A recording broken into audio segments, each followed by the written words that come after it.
Let's try new paper techniques. In this video, we are going to learn the pleat, fringe, curl, and roll. A pleat or pleated fold describes paper that is folded back and forth. I'm going to use 3 rectangles to show you 3 different ways that you can fold a pleated fold. The first technique is to fold the paper back and forth by flipping it. You can see I pick up the paper with each fold, and some people find this to be the easiest, but other people prefer to fold it in the air with their hands or pinch it. When you fold a big rectangle, it allows you to make a paper fan or a large texture. If you want to make a paper fan, you need to add glue to one end and then pinch and hold it. I probably should have added glue to both sides, but I can fix that later. If you don't hold the glue, it doesn't have a chance to attach to the paper. The other way you can make a pleated fold is by folding it in the air with your fingers.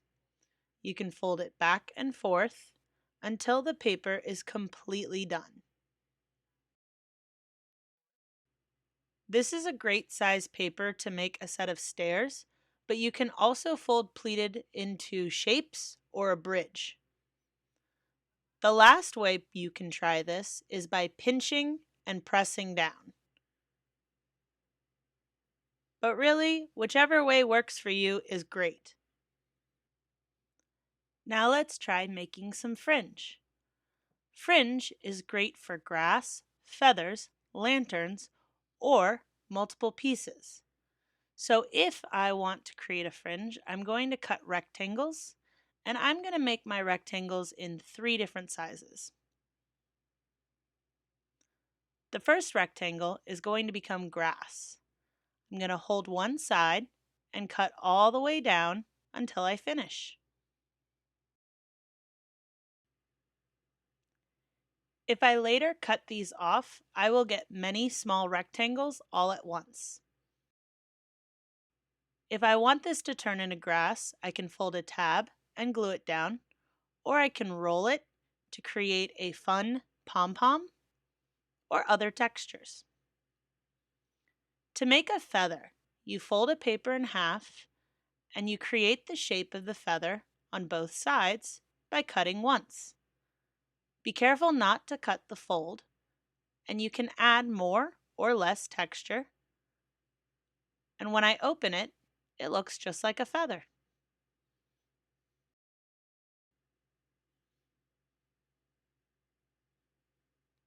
To make 2 pieces of fringe at the same time, you can cut along a fold and then cut the fold in half.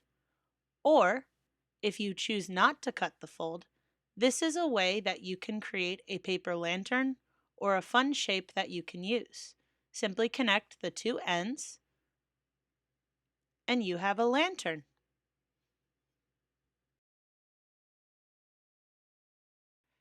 Now let's learn how to curl paper.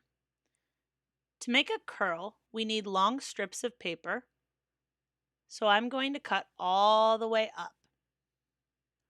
Your curl can be thin or thick, depending on how much paper you cut. One way to curl paper is to roll it around your finger. This will create larger curls, but it can be easier than wrapping it around a pencil. You pinch the curl when you're done to help keep the shape, and then you can stretch it out. To make a tighter curl, grab a pencil and start rolling around the pencil. Sometimes it helps to roll the pencil with the paper, but you want to keep it on, unlike what I just did, to get it a tight curl. If you need to, you can re-roll curls. I wanted to fix mine to make it tighter.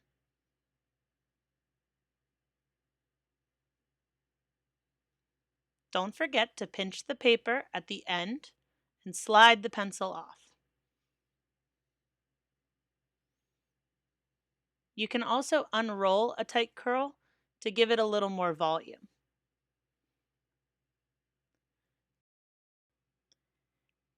If you want to make more than one curl at the same time, you can cut long pieces of fringe to roll around your finger or a pencil. This can be a really great way to make hair or to make 4 curls at the same time.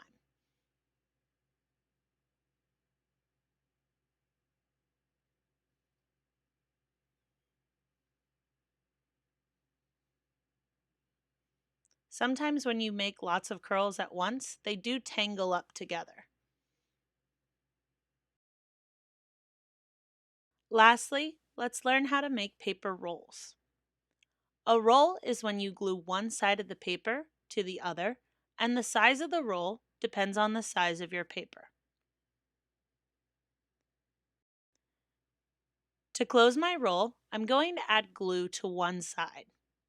Remember that when you are adding glue, you need to pinch and hold to allow the glue to attach to the other side of paper. If you don't, your roll will come undone.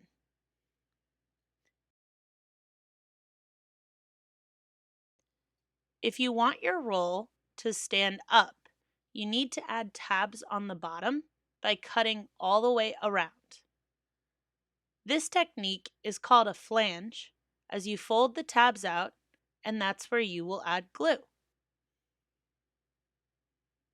You can put a flange on both sides, but as long as you add glue and press down, your roll will stand up on any paper. You can also decide the size of a roll by curling the paper and letting it get to the size you want, then cutting off the extra.